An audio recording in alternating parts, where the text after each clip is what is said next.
it would be illegal, you might get 6 months and so on. So Tusk is coming back essentially saying what we sort of knew already, it's just sort of at a more formal level, that it's looking pretty tricky. So David Cameron has got some good news in that, as I say, the Tories really don't want this to dominate the next Parliament, but equally there's no clear way through on tax credits yet. OK, Allegra, thanks very much indeed.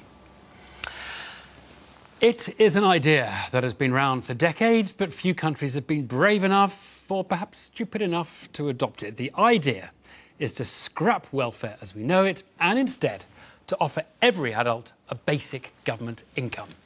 So now, step forward Finland, because the Prime Minister there wants to adopt it. Everybody would be given €800 a month, £600 or so, to keep for themselves, but they wouldn't be given anything else. It has enormous appeal. But does it work? Should we be looking at it? We'll hear from a proponent in a moment. But first, here's Duncan Weldon. Should we replace the existing system of pensions, child payments, disability allowances, housing support and all the rest with what economists call a basic income? A simple, flat, tax-free payment to all adults that comes with no obligations.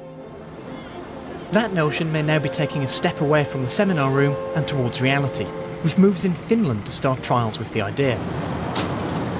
Kela, the body that administers social security there, has commissioned a new study, and the policy has the support, according to one poll, of 70% of all Finns.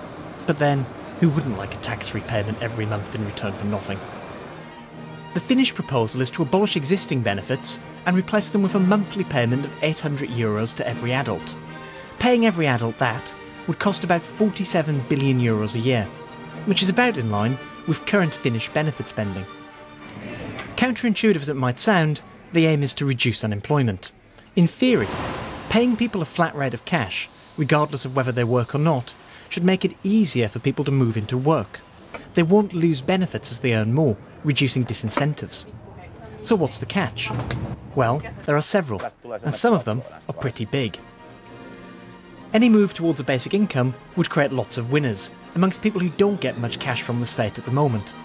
Basically, people in decent paying work without children. But it would create serious losers too. Disabled people, for example, who often get larger payments from the social security system to help them cope with their conditions.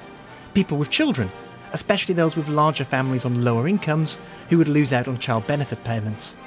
And people who currently get support with housing costs in higher priced areas. Of course, you could try and add in circumstance-specific top-up payments, but then you'd be undermining the simplicity of the system and simply adding to cost. A basic income which doesn't cut the payments to the most vulnerable would be more expensive than the current system and implies higher taxes. And that's the issue Finland will now have to face. Duncan there. Well, joining me to talk about basic incomes is Neil Lawson. He's the chair of the Left of Centre campaigning group Compass. He's an advocate of adopting a basic income scheme in this country. And you've got a seminar on it tomorrow. I have, Evan. It's a live debate as far as you're concerned. Very live. Right. So just apart from the fact giving away free money sounds very attractive, what is it that you like about the scheme? Well, firstly, our social security system is broken. It was invented in 1945 and the world's moved on from men going to factories, you know, and earning a wage, and, you know, that world's gone. But a new world is coming. A new world where technology is going to displace actually lots of jobs, and there's going to be a huge productivity gain from that. And unless we want food riots, then we're going to have to find a way of paying people to spend money in the supermarkets. No, all the evidence suggests that people don't do nothing. Actually, what they do is they work, they become more entrepreneurial, they volunteer, they care for people, they do a whole load of things. You see, our social security system is built on believing the worst in people. And what a citizen's income does, it believes the best in people. That if you give them an economic floor and security, then they reach their full potential. And that's what this is about. Right. Now, let's just go through the basic problem with the basic income scheme. And Duncan mentioned it there. Yeah. Is if it isn't very generous, yeah, basically it's not very nice to people who are in hardship, who can't top up by going out to work, for example.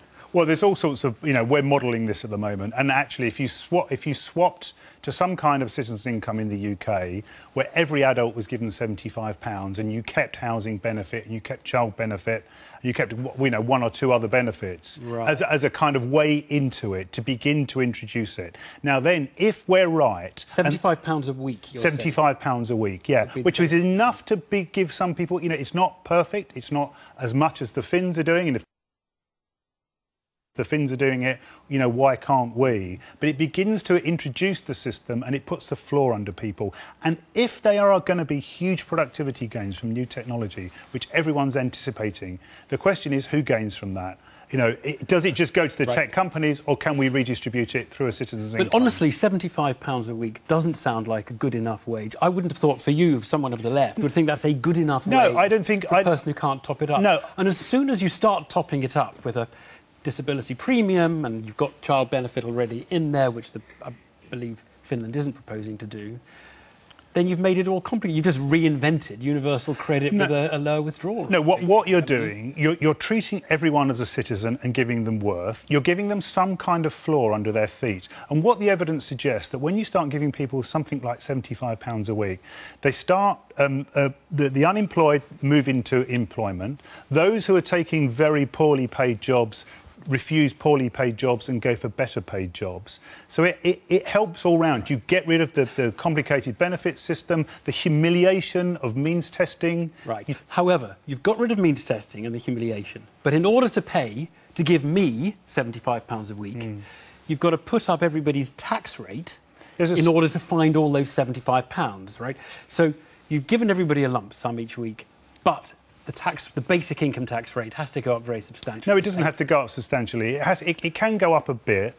But look, every time we introduce something radically different and transformative, the NHS, the minimum wage, the social security system itself originally, everyone says it's not possible, right? Well, it's possible. It's absolutely possible. And Finland are showing it's possible. And if this technology thing is happening, and if jobs are going to be displaced, then we have to find a way to pay people. There is no way out of this. And it's why people on the left, like me, are supporting it, but it's also why people across the political spectrum, from the RSA to the Adam Smith Institute to all sorts of economists, and more than anything, technologists, arriving at citizens' income as the policy issue of the 21st century. Just answer me this, Neil.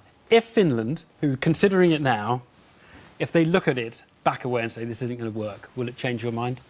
Well, everywhere it's happened, everywhere it's been tried, it's moved people into being productive and it's helped people reach their potential and fulfil their potential. If it can do that, then it's a policy we ought to be looking at.